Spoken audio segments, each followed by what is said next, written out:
This is the inside of the Shetland 570.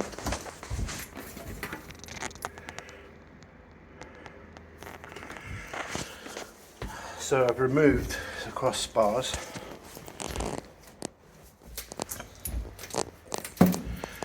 and the wood beneath them because they were rotten. You see there's 4, and then running up the boat from fore to aft, or the other way around, whatever, is 1, 2, 3, 4 strips. They run all the way up to the back, and I haven't cut these bits out yet because I'm not sure. Obviously they're something to do with strengthening the transom, which has got the motor on it. They look to have obviously got wet. There's metal bars in there, I'm assuming. Well, I definitely know they are. But I don't know, this wood here is a little bit rotten, but it's not too bad. But if I do cut them out, I'm worried about tying them in up the end here. These, assuming they're only placed there and fiberglassed over, I could take out and either get new ones or clean them up, seal them up, put them back in. You notice at the back, there's a couple of areas that are delaminated. So this wood was just rotten, all of it. It was basically just so soaked, it was flaky. And then in the intersections, you've got these little plastic pipes. Now, they're not anything, as far as I can see, to do with the bilge, because they're both, well, all of them were completely covered in fiberglass all the way through, so no water could get through them. I'm not 100% sure what they're doing there, or what that back bit is, considering cutting them out just to see. But my question is, do I remove this layer of fiberglass, or try to, before I replace the wood? So from what I can gather, these wood parts here and the ones that go across were laid in, fiberglassed over. As you can see, there's a layer of fiberglass just here, fiberglassed over and left, and then when that had gone off, they'd put these straight ones in, and then obviously the main cross parts. Main cross parts I've taken off are actually in here, inside the cabin, which you can't get into because some idiot, excuse the heavy breathing. So yeah, there they are. So inside them is wood covered in fiberglass. Obviously they're the last things to be fitted. Now they do look like those cross parts that run across here do go underneath this bulkhead. Let me get this open and into the cabin.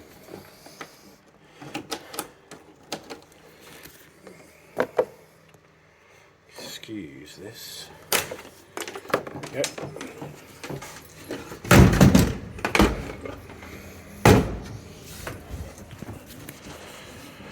Yeah. So it looks like they did go, or do go, underneath here. But, you know, I'm not going to take this whole middle cabin section area out to replace those, I don't think. I don't know. Maybe you guys can tell me, should I?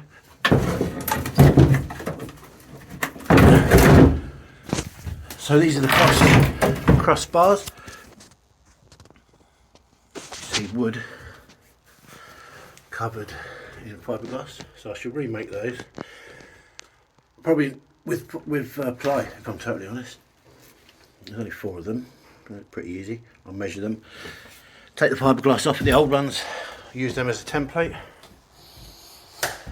Yeah. So I think it's a lot of preparation to do. Stuff like this. Now the wood, there is a piece of wood here, but it's good. It's not rotten. It's pretty solid. You can feel it there. Fortunately, the water didn't get that high. So this boat sat for a good 3, if not more, 5 years maybe, before I owned it, with no cover. Well, the cover was on it, but it didn't work very well. Therefore, rainwater got in, and it filled up with rainwater to the point where, when I towed it away, it weighed probably twice of its weight just to water inside it. Anyway, we're well on the road to repair. We've got a lot of cleaning up to do before we can start reinstating. I need to get this back down, grind all that down, clean it all up, sand it, before I can get some more wood to go in, then coat the wood in epoxy or resin of some kind, whether it's polyester or epoxy, I don't know yet. My research still hasn't thrown up which is the best to use. Apparently polyester is more flexible, whereas epoxy is harder, more hard wearing, also considerably more expensive. People are saying polyester on the boat forums, and the people who say epoxy, so I don't know. More to do. So inside here, some idiot has drilled and tried to repair some various holes. Let's go around the outside of the boat. It's got an ex-RNLI 75 horsepower Yamaha on it, which I've been told is a good engine. Also, it's in very good condition for what it is, not rusty. The outside looks like this. Apparently it's a boat from Wales called the Enforcer. That's coming off. It ain't going to get called the Enforcer anymore.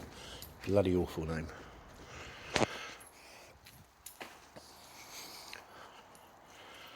The trailer, she needs a little repair. Got a bit of rust there on this section here, but I can weld. So it's the new bits of box section. That's only that section there. It's not the actual trailer, which is in pretty good condition. It's a galvanised trailer. When I bought it, it had collapsed axles, so I purchased 2 new axles. It cost a bloody fortune.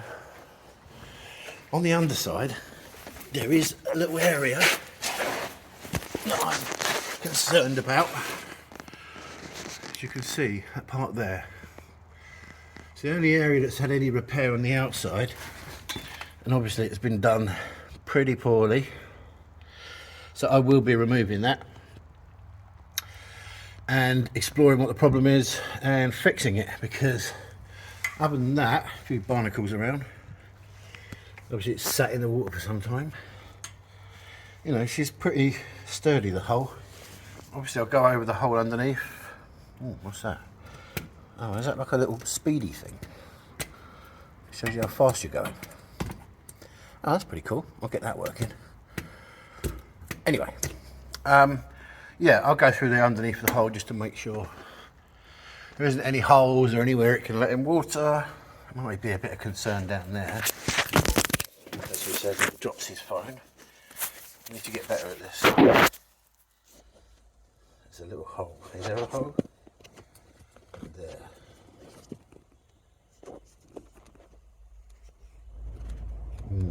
Maybe. We should look into that. So yeah, I will continue to upload as and when new stuff. A little bit more trailer repair there, but you know, nothing major. The actual trailer foundation is very good. Just the stuff that isn't galvanised or stainless is rotting because it's sat. But yeah, easy fix, easy fix. I've got a welder, I can weld. What's that, little bit of damage up there, that was something. Little fix. And all of these, people put putty or something in the holes. This one is for the bilge pump. I might reroute that out of the side and put it out the back. Don't know yet.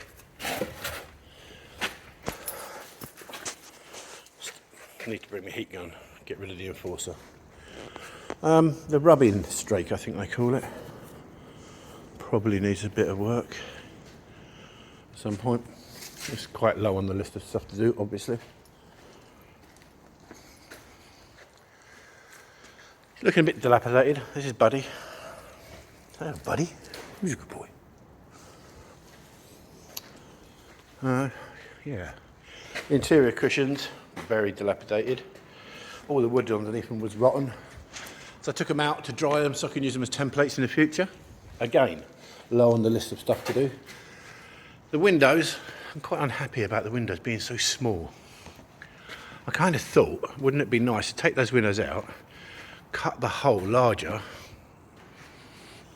like this. This is just obviously an approximation. And then use some polycarbonate screwed on, seal it, and then screw it all the way around to have bigger windows. I don't know. Apparently this Mark II 570 has a porthole here for a little bit more light. So maybe do something like that, a bit of modification. Slightly larger windows, give it a little bit more light inside the cabin. But again, super low on the list. Let's get it fixed. Let's get it so it can go in the water if it needs to. And you can stand in the back without going through the hole. More videos to come.